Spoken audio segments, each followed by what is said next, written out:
حضرت علی کا قول بعین یہی ملتا ہے کہ بلکہ اس کے اندر اور بھی شدت ہے کہ جس بندے نے بغیر عذر گھر میں نماز پڑھی، جس بندے نے بغیر عذر گھر میں نماز پڑھی اور مسجد میں نہ آیا، اس کی نماز اس کے سر سے اوپر بھی نہیں جاتی۔ تو عرش تک پہنچنا چاہتا ہے، حدیث ہے نا، حدیث ہے، صحیح ہے کہ بندے کا سر سجدے میں ہوتا ہے باجماعت نماز میں، لیکن وہ سر کہاں پہنچ جاتا ہے؟ اللہ کے قدموں میں پہنچ جاتا ہے۔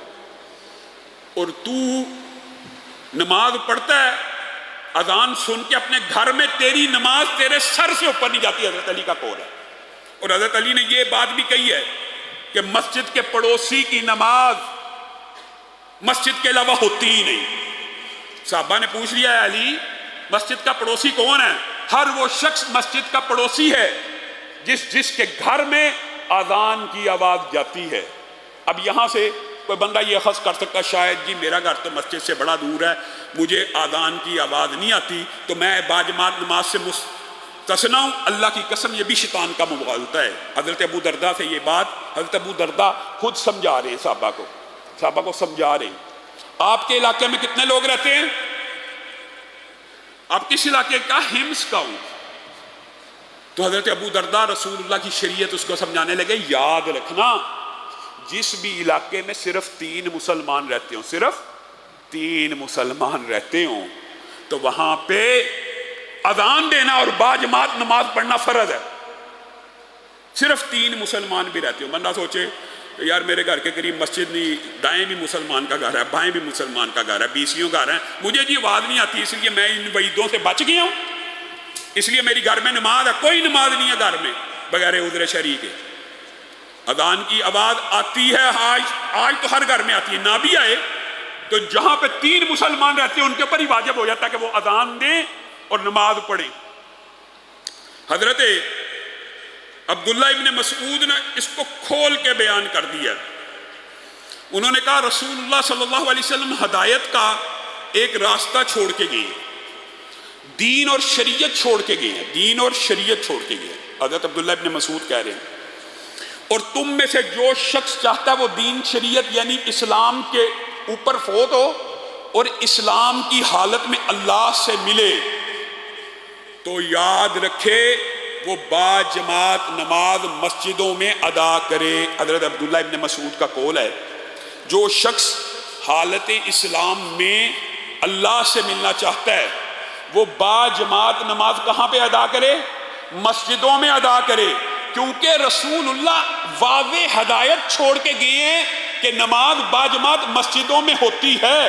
جو شخص، کتنا واضح فتویٰ ہے، جو شخص گھر میں اکیلے نماز پڑھتا ہے اور وہ سمجھتا ہے اس کی نماز قبول ہو رہی ہے تو وہ سن لے، غور کر لے کہ اس نے رسول اللہ صلی اللہ علیہ وسلم کی ہدایت کو نہیں مانا، اس نے اسلام کو چھوڑ دیا اور وہ اللہ سے حالت اسلام میں نہیں ملے گا۔ یہ ان کے بارے میں جو نماز پڑھتے ہیں، گھروں میں پڑھتے ہیں اور مسجدوں میں نہیں آتے، ان کے بارے میں اتنی سخت وعیدیں ہیں۔ وہ میرے بھائیوں منافق، دیکھیں یہ ساری حدیثوں میں منافق بھی نمازوں میں آتے تھے، عشاء اور فجر میں سستی دکھاتے تھے، آخر میں آتے تھے۔ آج ہم آخر میں بھی نہیں پہنچ پاتے۔ آج سے یہ رمضان آپ کی اصلاح کے لیے آئے، یہ اسلام کا بنیادی رکن ہے، اسلام کا بنیادی رکن ہے۔ اگر آپ نے اس کو ہی تھاما نہیں، بات بڑی تلخ ہے لیکن بات سچی ہے۔ اللہ کی قسم نماز کو باجماعت نہ پڑھنا دنیا کے جمی گناہ آپ اکٹھے کر لیں، زنا ہو، سود ہو، چوری ہو، ڈکیتی ہو، اس سے بڑا گناہ ہے۔ بات تلخ ہے لیکن سچی ہے۔ اتنا بڑا گناہ کرنا ہے، اسلام کی بنیاد ہی یہ ہے۔ بنیاد ہی آپ الٹی رکھ رہے ہیں، بنیاد ہی درست نہیں رکھ رہے اور آپ چاہتے ہیں ہم اسلام کے اوپر جمے رہے، ٹکے رہے، اسلام کے اوپر جمے رہیں۔ 5 وقت کی نماز کتنا کو مشکل کام ہے، یہ ارادہ کریں، اللہ سے وعدہ کریں۔ ہماری بہنیں بیٹیاں بھی کہ وقت کے اوپر، بہنوں بیٹیوں کے لیے ساری وعیدیں وقت کے ساتھ خاص ہیں، محدثین نے لکھ دیا۔ صرف وقت پہ پڑھ لیں گی تو وہ سارے کے سارے فضائل بھی حاصل کریں گی اور ان کی فرضیت بھی ادا ہو جائے گی۔ اور مردوں کے لیے اللہ کے لیے سارا دن ہوتا ہے کمانے کے لیے۔ آپ ان 5 وقتوں میں مسجدوں کو، اللہ کے گھروں کو آباد کریں۔ نہیں آپ کا 2.5 گھنٹے سے زیادہ 5 نمازوں میں آنے جانے نماز ملا کر ایک دن میں 2.5 گھنٹے سے زیادہ نہیں لگتے. اللہ کے لیے یہ 2.5 گھنٹے تو نکال لیجئے اپنی زندگی کے اندر.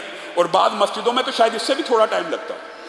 آپ اپنے آپ کی یہ ٹریننگ تو کریں کہ ایک دن میں یہ 2-2.5 گھنٹے اللہ کے لیے بس, باقی کچھ نہ کیجیے. کم از کم اسلام کی بنیاد کے اوپر تو آ جائیے. اور حضرت عبداللہ ابن عباس کے فتوے پہ اپنی بات کو ختم کروں گا, اور اس حوالے سے بعض واقعات انشاءاللہ کنٹینیو کریں گے. حضرت عبداللہ ابن عباس کے پاس ایک شخص 1 ماہ لگاتار آتا رہا. آپ کو پتہ ہے فقیہ امت ہیں, مفسر قرآن ہیں, رسول اللہ کی دعا کے حامل ہیں.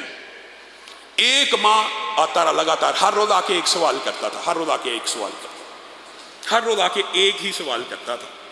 اور کہتا تھا ایک شخص ہے وہ دن کا روزے دار ہے اور رات کا تہجد گزار ہے, ساری رات قیام کرتا ہے اور سارا دن روزے رکھتا ہے, لیکن میں دیکھتا ہوں کہ وہ نماز با جماعت میں حاضر نہیں ہوتا. اور جمعے کی جماعت یعنی مسلمانوں کی جماعت کے ساتھ اب مسجدوں میں با جماعت نماز نہیں ادا کرتا. پہلے دن فتویٰ لیا, خاموش ہوئے.